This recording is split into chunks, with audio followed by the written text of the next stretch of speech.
Hello, this is Darrell Gunter, your host for Leadership on WSOU 89.5 FM and streaming on the net at WSOU.net. Well, today I'm so happy to have a phenomenal guest, Professor Bryan Cassady. He's the author of Cycles, but also with all that's going on with ChatGPT, oh boy, does he have a lot to say. Bryan, welcome to the program. Thank you, Darrell. I'm really happy to be here today. So, if you could you just give our audience a little bit about your, education background and how you got involved with AI? Oh, yeah, that's a big question. So I've been an entrepreneur most of my life. I've done 10 companies, 6 different countries, sold 8 of them. And about 10 years ago, I was asked to teach.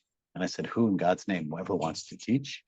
And what I found out, it's actually a wonderful profession, something I get really excited about. And what I've seen over the last few years is how teaching's changed. First of all, there was COVID, so we started doing things remote, and then we started integrating technology, and AI has been a phenomenal way to teach better. So when you have students use AI in the classroom, not only do they learn better, they remember better, Right. and they're able to apply what they learned better. So that's how I got into AI. And now what I'm doing is taking all the stuff I teach courses in innovation, and I link together innovation with AI, how to create better ideas faster, easier, better with AI. You're the author of Cycles, and the seminar that I had the opportunity of participating with you is the fastest 7 hours I've ever experienced, and also you actually fried my brain at the same time.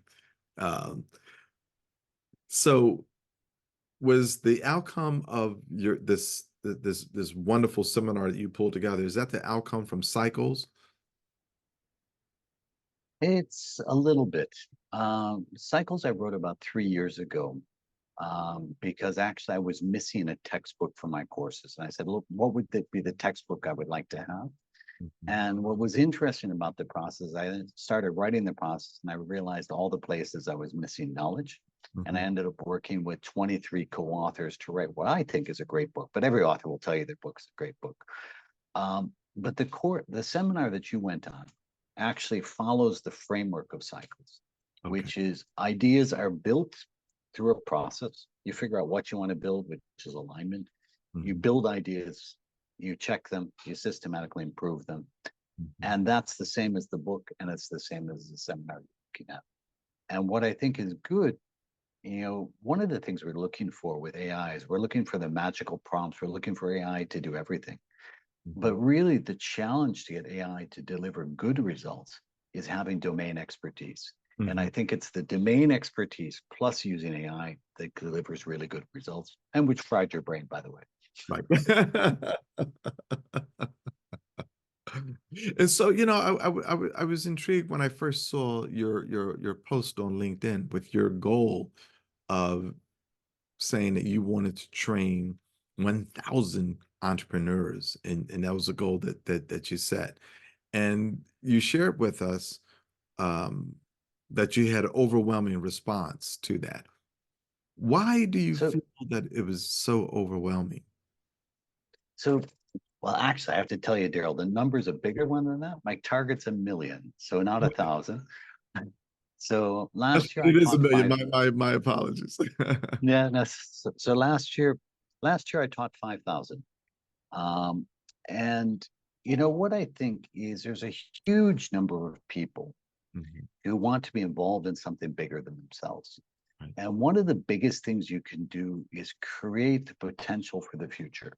Mhm. And teaching and training people to do things better is a multiplier effect. Of Mm. course, you can do the work yourself, but if you can teach other people to do things, Right. that's good. So the old expression, you can give somebody a fish or you can teach them to fish. And I think people are interested in teaching others to fish. And what I end up with is close to 1,000 applicants to be partners in our program. That's where And I got the thousand from. yeah, and that gives me faith in, the potential of the business model. So what I want to do is I want to reach 1 million, but the way to reach 1 million is not that I'm going to teach 1 million, but I would like to have 500 partners who'd reach 2,000 each. Right. and then I get the million step by step, That's right. and then I can stop in 190 years instead of 194 years. And how long did it take you? I mean, you know, the Google Doc that you've created walks you step by step by step by step. How long did it take you to create that and evaluate it and then refine it? To be honest with you, it was really fast. Probably a day to write up the document. But the idea, the work that got to that before that. So sometimes what you see is, especially in the world of innovation, you see something brilliant at the end, and Right. people say, "Oh, wow, it came really fast." But in fact, it's all the preparation that came up before that. Designing the prompts, AI prompts for our courses and things like that, that's taken about 6 months. Mm-hmm. And it's been the work of close to 30 different people from around the world. Wow. And what you saw in your work in the seminar that we did together was 8 of the 265. Imagine what you could do with the other 257. Right, right, right. And so for the benefit of those who are just learning about you and your program, can you explain the North strategy? True North strategy. So, Your North strategy, yes. Mm-hmm. the idea. Um, I spent 4 years of my life researching what makes innovation work. Mm, And one of the things that's there is everybody has an opinion. This is what makes it work. This, and what we found is effectively there were two places where mistakes were being made in the innovation process. The first is at the beginning, which I'll come back to, which is about True North, which is people are solving the wrong problem. When you solve the wrong problem, you get the wrong solution. And the other one is they weren't killing enough ideas. Now, what we did to sort of make both of these things more feasible is we tried to help people structure ideas to be really clear about what they want. The True North is based on something not that I developed, but it's based on the military, which is something called commander's intent, and saying, look, when you want to get people to do something, what you need to do is you have to give them three things. You have to give them a story, which mm, gives them a context of where they're going. You have to give them an objective. So you say, okay, within this story, this is what you're supposed to do. And you have to give them restrictions and constraints and say, don't do this. Don't touch the hot stove. And the True North is actually an acronym which takes the commander's intent and puts it in a business context.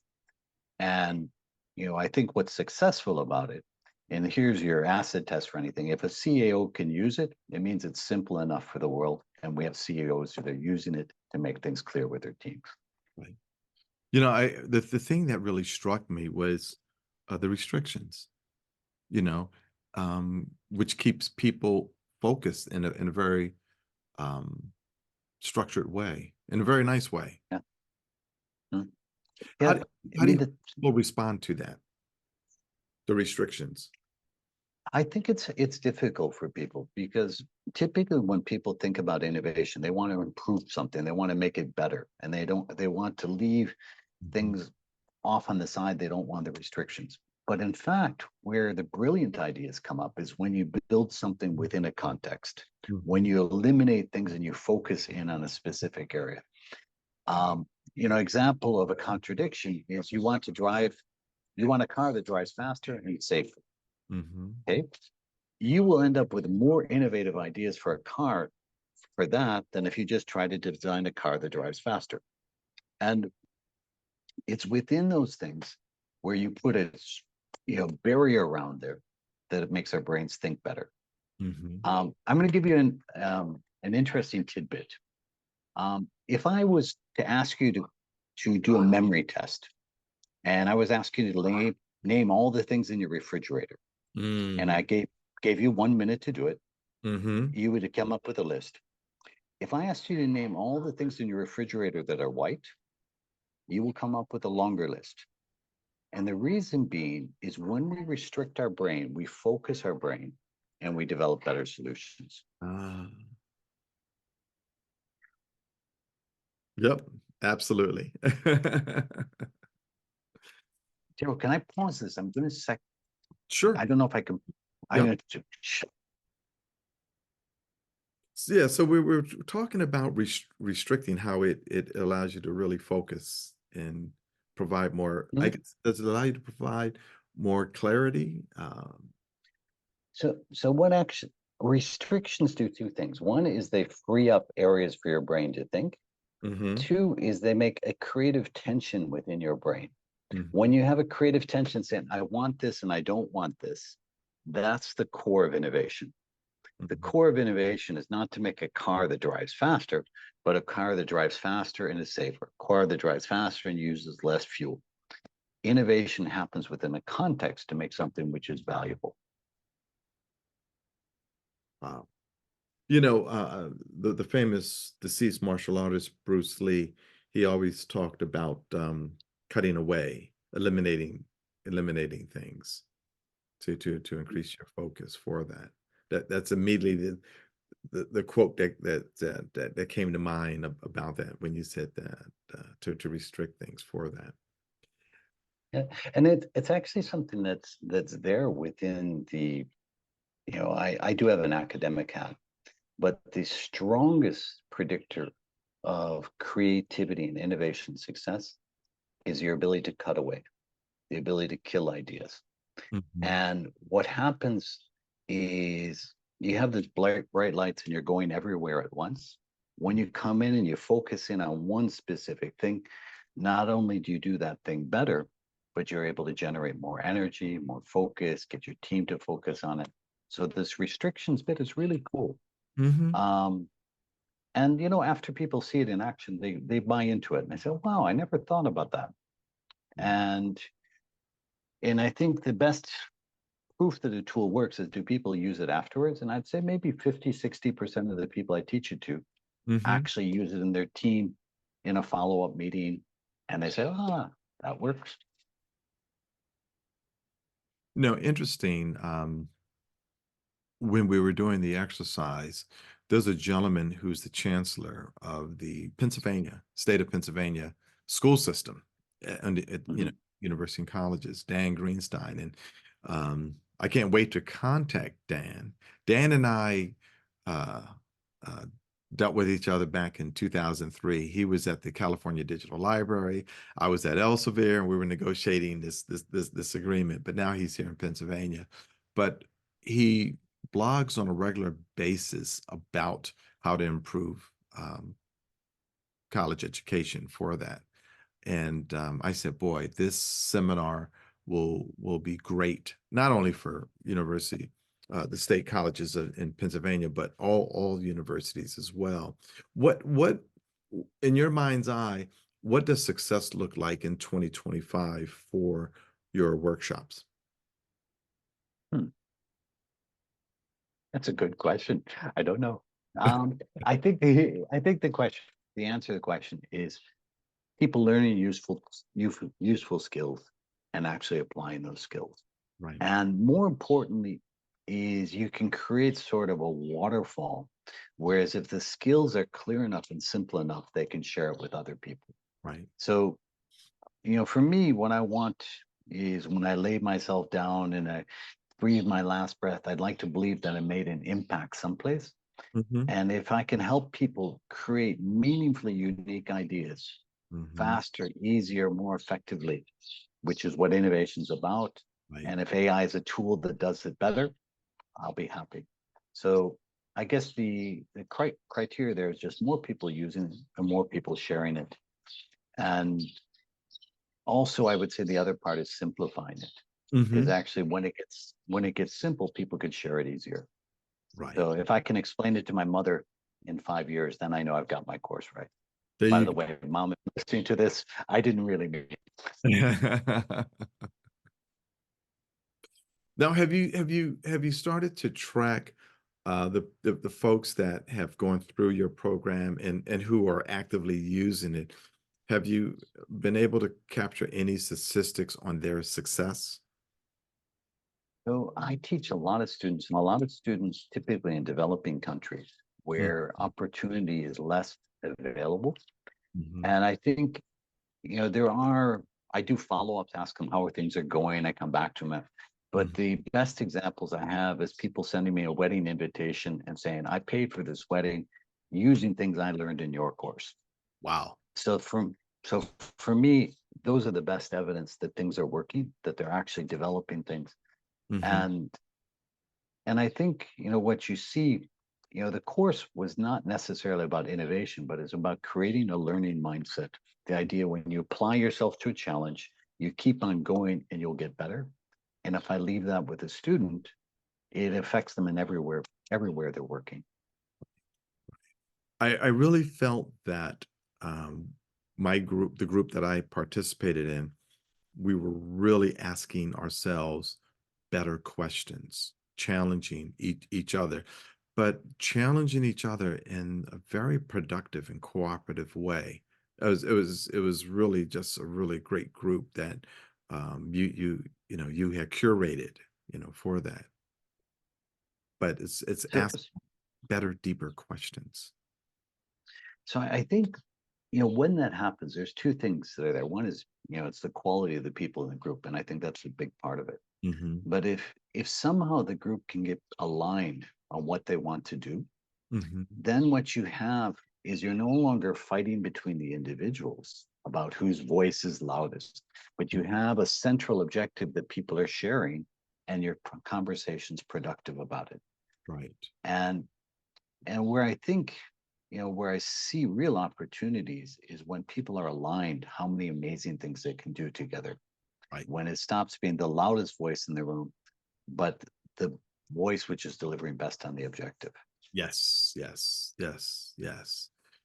For our audience, if you could define the true north, you know, go through the Yeah, yeah, it's really easy. So it's like when you were a kid, you had an acronym to remember things. So to remember the order, natural order, kangaroos put cartoons on freaky girls' shirts. That was kingdom, phylum, blah blah blah blah. So this was an acronym. So Mhm. North stands for narrative. Narrative. N is narrative. O is for an objective. R is for restrictions. T is for tactical constraints. And H is here are places to start. When you describe that, you Mhm. actually have a pretty good definition of innovation challenge. And the true is coming down to something that truly simply summarizes it. And what I promise to companies is within 30 minutes, you can get any group in any company anywhere aligned on something. Mhm. And that's an amazing thing because once you have people aligned, they can go someplace. Right. So, but if you notice, this comes back to the commander's intent. It's a Mhm. story. Mhm. You give people the context, you Right. give them an objective, and you tell them where you don't want to go. But I needed extra letters to get the north.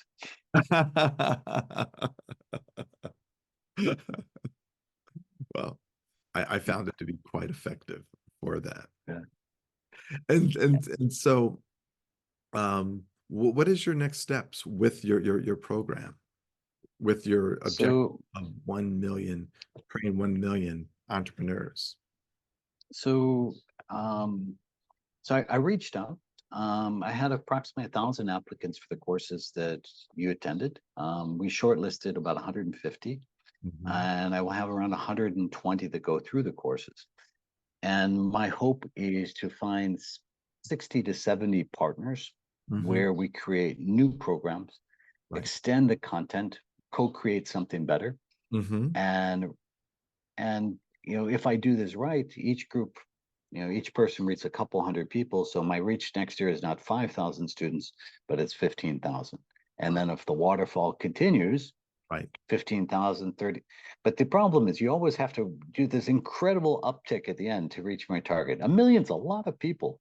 That's A right. million's a lot. That's right. That's right. And And what have you learned from your leadership style? What have you enhanced your leadership style as you going through these various different cohorts? yeah, well, you know what? I'll say what there's things I've learned leading these events, but I think the two most important things I've learned is the leaders are oftentimes the biggest block in an organization. There's an old expression, um, you know, the what's the I so something about something is at the top of the bottle. I don't remember the expression anymore, but there's a second thing which comes up there from a guy named Edward Deming. And he Mhm. says, look, it's usually not your people that are wrong, but it's your system that's wrong. You as a leader have an obligation to create systems of work. Mm. His numbers showed that in fact, when there's failure within an organization, 94% of the time, it's the system that gets it wrong. Only about 6% of the time is employees. Now, what that changes in terms of perspective of leadership is it says, look, your goal is not just to lead, but to make the environment, to make the system, to be a servant to the people that you're working with, to make sure that they're able to achieve what they want to achieve. And that gets you away from this top down to Mhm. sort of a bottom up where you're trying to support and got okay. I remember the quote. The bottleneck is at the top of the bottle. So in fact, if things don't work, a lot of times the problem is the top of the bottle, which is leadership, and leadership has to get out of the way. Right. And the second, one other thing that I've learned is the goal of leadership is to set a clear direction Mhm. and to be really clear so everybody understands it. The true north is a way to do that. But Mhm. then to be confident enough in your teams to let them do the things that they need to do Right. and to let them have autonomy to do it. But don't give them the autonomy before they know what they're supposed to do. So you have a responsibility, clarify the direction, put the systems in place, and then let people do the good stuff that they want to do. Do you find that sometimes some leaders, they give the like you said, they give them the autonomy, but they haven't really given them the clear direction or the tools? I I think there's a lot of things there. I think there's a lot of ego within leaders. They want to be the hero that finds the solution. I think they feel really uncomfortable giving up control because it doesn't. It's not always easy. So I think the challenge for leaders is to change your perspective on what leadership is. Leadership is about servant leadership. Servant Leadership is about leadership.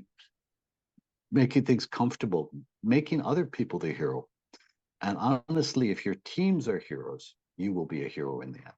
Mhm. Mhm. So, during the opening of the session, you talked about, sometimes, working with consultants, it's like herding cats. What are some of Yeah. the techniques that you use to get the consultants to be in a learning mode versus being in expressing mode? Huh. It's a tough thing to do. It is like herding cats. I think the good starting point is a bit of a shock treatment. You Mhm. actually have to pull them out and say, look, I can learn something here. And because a consultant actually wants to lead, they want to guide, they want to share their expertise. And what you have to do is show that there's some expertise that they can learn from. So it's a bit of a shock treatment at the beginning. Right. The second thing is also to be very respectful because everybody that comes in there has some value and things to add to the process. Mhm. And what you can do is you can say, look, here's a place to learn, but you're here to share. Right. And so you meet both sides of their needs. Mhm. It's not easy though. I mean, you're a consultant, and you Yeah. know that you like to talk more than you like to listen, but that's okay. Mhm. Um, and I think my role as a facilitator is actually to find space to listen. Right. And your mom told you when you were little, two ears, one mouth. That should be about the percentage. And I think in a good teaching class, it should be 8 ears and one mouth. Right. So you're not talking all the time, but you're letting people bring it stuff to it. Mhm. Mhm. So, is there a next book that you're thinking about, to bring to the marketplace? Yeah, there is. I'm very excited about it. So we had cycles, the first cycles book. One of the problems is people don't read anymore. So, Mm. trying to get people to read a book is like pulling teeth. Um, and they want immediate results. And what I did is we created a really good book, but it's not easy. So what we're doing is we're taking the book which exists and we're dividing the book into 4 books. And each of those 4 books will be filled with AI prompts, which allow you to do this things in this section of the book. So my book is about the ABCs of innovation. The first book is about alignment. How do Mm. you get aligned? How do you set true north? Second book is about building ideas. Third book is about checking ideas. And the fourth about systematically improving. So I have 4 new books. And Daryl, if you want, more than happy to have a collaborator. Last one I had 23. Would love to participate. Would love to Yeah. participate. Absolutely. Absolutely. And so alignment, building, Communicating, checking, systematically improving. systematically So it's improve. just like the true north. You try to get the letters so people remember it. So you're Right. trying to say innovation is as simple as the ABCs. So Right. you got ABCs. Yep. There you go. And when are you going to get started on that? I started. So we actually have the outline of the book. I have a publisher agreed for the book. But I actually have another book which I have to publish first, which is about how to pitch. So we're writing a book on how to pitch more effectively. And the Mhm. idea being is it doesn't matter what you study, where you are in the world, what you do, you have to pitch more effectively. And one of the powerful ways to pitch more effectively is to use AI. So this is a book about how do you pitch knowledge, how to use AI, and how do you work together. Wonderful. Wow. That's going to be a very powerful book. And so we're winding down our time. Um, what words of wisdom can you provide to our audience about AI? The conference I was at the other day, there was a lot of fear and anxiety about AI. What would you say to those folks to quell their their angst? Well, I think a little angst is probably a good thing. The angst actually gets people to take action. Hmm. I just saw the numbers the other day saying that there's 180 million users of ChatGPT in the world, which means there's another 7 billion people who haven't used it. That's, And that's a lot, mm, especially when you look at the things that it can bring. But I think, what I would quell the angst down is say, look, AI alone doesn't solve problems very well. mhm, AI alone doesn't write great letters. It's AI plus human beings. And the right, opportunity for the future is mm, not AI, but it's intelligent use of AI. It's expert driven use of AI. mm, It's thinking use of AI. right, So you don't have to worry about losing your day job. You just have to get better at your day job and right, get better with AI. right, right. Any last words on leadership? Oh, my most important word on leadership is if you want to lead effectively, make things clear and simple. It's the only way that you can get teams to do it. And there's a statistic there. I remember they did a study in middle-sized companies. 80% of managers can't list one of the top 5 strategic priorities of an organization. So if you have 80% of your managers not knowing what you're supposed to be doing, how are you possibly going to do it? Right. And so the idea is focus in, put in a big dream, make sure that everybody understands and everybody's behind it. And less in leadership is a lot more. And clarity is much better than thoroughness. Well, Brian, I want to thank you for coming on our program today. It's always very insightful, knowledgeable. Ladies and gentlemen, we are here with Mr. Professor Bryan Cassady. He's the author of Cycles, and is on a mission to train 1 million entrepreneurs. And you want to train 1 million entrepreneurs by which year, Brian? 2027. So I've 2020. got 3 more years. So Yeah. I'm going to have to do it quick. So And if anybody wants to yes, know how can something they about me, contact you? How can they let me contact? give you a free plugin. You can look me up on LinkedIn, Bryan Cassady, BryanCassady, the only one on LinkedIn as far as I know. Or you can go to thecyclesbook.com and you can download free chapters, free resources, and all this kind of stuff. And I'd love to chat with you. I'm very open to talking to people and wish you all the very best. Lead like leadership is important. Innovate like innovation is important. And tomorrow will be better. Wow. Well said. Brian, thanks again for coming on the program. Ladies and gentlemen, that wraps it up this week on Leadership with Darrell W. Gunter on WSOU 89.5 FM and streaming on the net at WSOU.net. Have a great day, but remember, leadership begins with you.